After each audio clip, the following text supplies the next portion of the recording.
IPL చరిత్రలోనే most successful టీమ్స్లో ఒకటిగా ఉన్న చెన్నై సూపర్ కింగ్స్కు 2025 సీజన్ ఏమాత్రం కలిసి రావడం లేదు.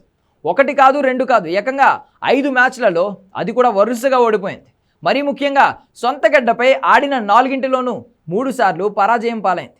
ధోని కెప్టెన్ అయిన తర్వాత అయినా పరిస్థితి మారుతుందనుకున్న ఫ్యాన్స్కు మాత్రం నిరాశ ఎదురైంది. సిఎస్కే చరిత్రలోనే కనీ విని ఎరుగని వైఫల్యాలను ఈ సీజన్లో మూటగట్టుకుంది.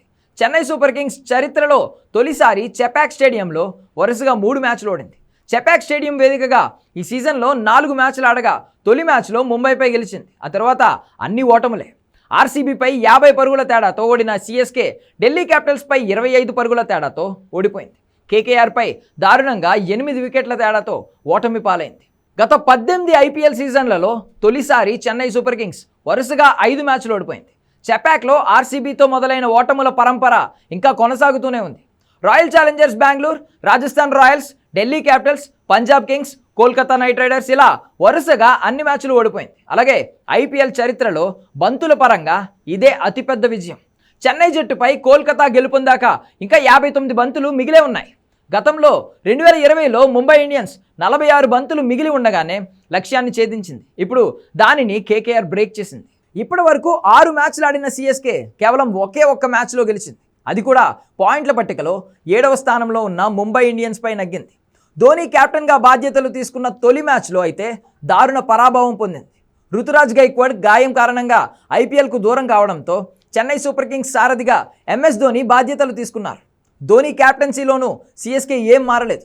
సొంత గడ్డపై స్పిన్కు అనుకూలించే చెపాక్ వికెట్పై చెన్నై బ్యాటర్లు బాల్ తగొట్టారు. కేకేఆర్ స్పిన్ త్రయం వరుణ్ చక్రవర్తి, సునీల్ నరైన్, మోయిన్ అలీని ఎదుర్కోలేక విలవిలలాడారు. ఈ ముగ్గురు బౌలర్లు 12 ఓవర్లలో 56 పరుగులు మాత్రమే ఇచ్చి 6 వికెట్లు పడగొట్టడంతో సిఎస్కే 100 స్కోర్ చేసేందుకు ఇక్కట్లు పడింది. ధోని టాస్ నెగ్గిన ఆటలో మాత్రం కేకేఆర్దే పూర్తి పైచేయి సాధించింది. చెన్నై 20 ఓవర్లలో 9 వికెట్ల నష్టానికి కేవలం 103 పరుగులు మాత్రమే చేసింది. ఈ మ్యాచ్లో సిఎస్కే బ్యాటింగ్ ఘోరంగా విఫలమైంది. ధోనితో సహా జట్టులోని 6 మంది బ్యాటర్లు 6 పరుగులు మాత్రమే జోడించారు. 9వ నెంబర్లో క్రీజ్లోకి వచ్చిన ధోని 4 బాల్స్ మాత్రమే ఆడి నరైన్ బౌలింగ్లో ఎల్బీ అయ్యాడు. దీనికి ఒక రివ్యూ కూడా వేస్ట్ చేశాడు. కేకేఆర్ బౌలర్ల దెబ్బకు 9 నుండి 18 ఓవర్ల మధ్యలో ఒక్క బౌండరీ కూడా రాలేదు.